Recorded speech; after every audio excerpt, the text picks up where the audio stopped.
She was shaking in the snowblood, was dripping from her fingers. Her broken wing dragged behind her like a torn shadow. Cold wind cut through her skin, but it was not colder than the loneliness inside her chest. The human soldiers stood in a half circle watching her. Their spears were raised. Their faces were full of hatred. They had hunted her for days, a dragony monster, a cursed creature that was not supposed to exist in the land of men. But she was not roaring. She was not breathing fire. She was only breathing pain. Her eyes lifted slowly toward the one man standing closest. Not a king, not a captain, just a simple human warrior with tired eyes. His sword was still in its sheath. His expression was unreadable. The dragon girl opened her mouth, and her voice came out softer than anyone expected. "Could you give me a hug, please?" The soldiers froze. Then laughter broke out like poison. One of them spat into the snow. "He is trying to trick us," another sneered. "Dragons do not ask for hugs. They kill, they burn, they destroy." But the girl did not move. Her lips trembled. Tears filled her eyes. "I am not here to fight," she whispered.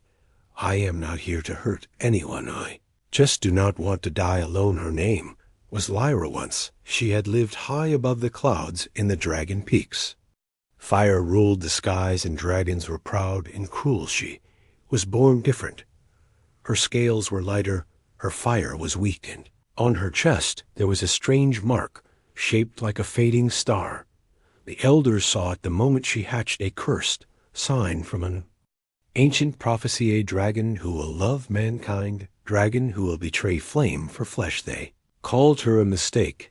They called her shame. Her mother never held her. Father never looked at her. And when Lyra was still young, they chained her wings and threw her from the sacred cliffs. She fell for what felt like forever. She should have died, but she survived, broken, alone, and wanted. For years she hid in caves and forests, living like a ghost. Humans feared dragons. Dragons hated weakness. There was no place for her anywhere. Sometimes she watched from the mountains as human villages gathered around fires. She saw mothers holding children.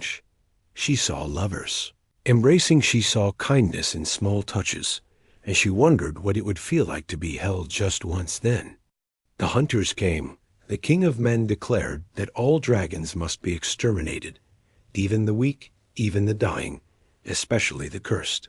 They tracked Lyra across the northern forests. Their arrows pierced her wing.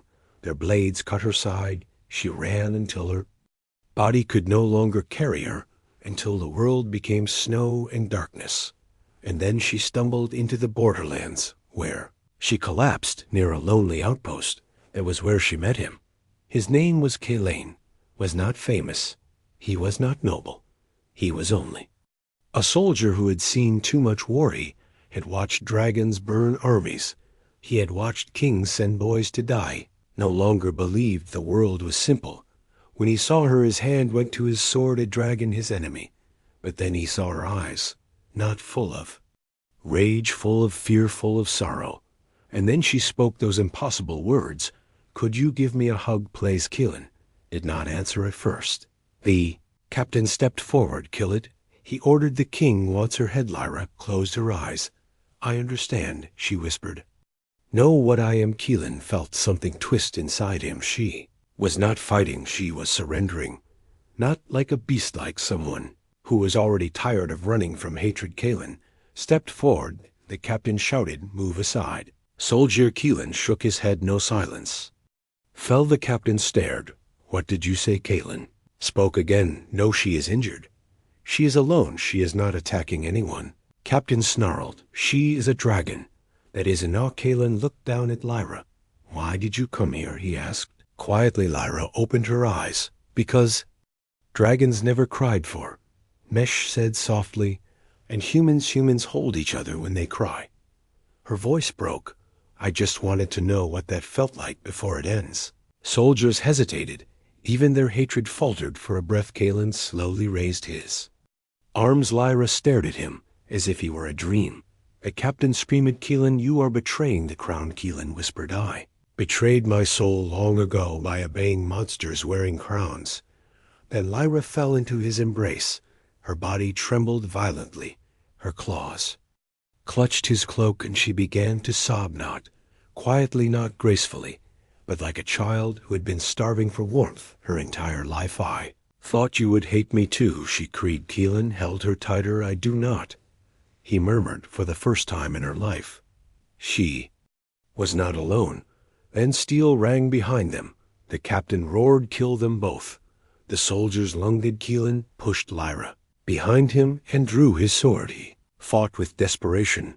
Not glory. One soldier fell, then another, but there were two. Manya's spear struck Keelan in the side. Blood spilled into the snow. Lyra screamed. No, her chest began to glow. Star mark. The curse light poured from her like sunrise, breaking through darkness. Soldiers stumbled back, blinded. The captain shouted in terror, "What is that?" Lyra shook. "I never wanted power," she cried. "I never wanted prophecy. I only wanted kindness." Light exploded outward, not burning flesh, but shattering chains. Weapons melted. Fear broke. The captain fell to his knees. Trembling. "Impossible," he whispered. Alan collapsed, his strength fading. Lyra caught him in her arms. Tears streamed down her face. "Stay with me," she begged. "Do not leave." McKaylen coughed blood. His hand reached up and touched her cheek. "You were never a curse," he whispered. "You were only abandoned." Lyra sobbed harder. "Everyone hated me. Everyone feared." McKaylen looked into her eyes. "Then let me be the first who does not." His voice was weak, but filled with truth. "The world will come for you again, kings, dragons. They will call you monster." Lyra trembled. "I am scared." Scalen smiled faintly. "So am I, but maybe destiny is not about being chosen by crowns. Maybe it is about choosing someone else when the world refuses." Lyra held him close. His warmth was fading. "No," she whispered fiercely, "I will not lose the only person who ever held me." Her broken wings twitched. Pain tore through her body, but hope was louder than pain. She rose slowly with Kalen in her arms. The soldiers were gone. Outpost burned behind them. War was coming. But something had already changed. A dragon girl had asked for a hug. A human had answered with his heart. Instead of fear, Lyra spread her wings. They were torn, bleeding, but they moved. Light surrounded her, not fire, not destruction, something gentler, something holy. She leapt into the storming sky, carrying the human who showed her she mattered below them. The world would still hate kings, would still hunt dragons, would still spit curses, but Lyra no longer belonged to their cruelty, because in one embrace she learned the strongest flame was not the one that burned cities. It was the one that kept a broken soul alive as the wind carried them toward the unknown dawn. Lyra whispered through tears, "Thank you for saving the part of me that still believed even monsters deserved to be held."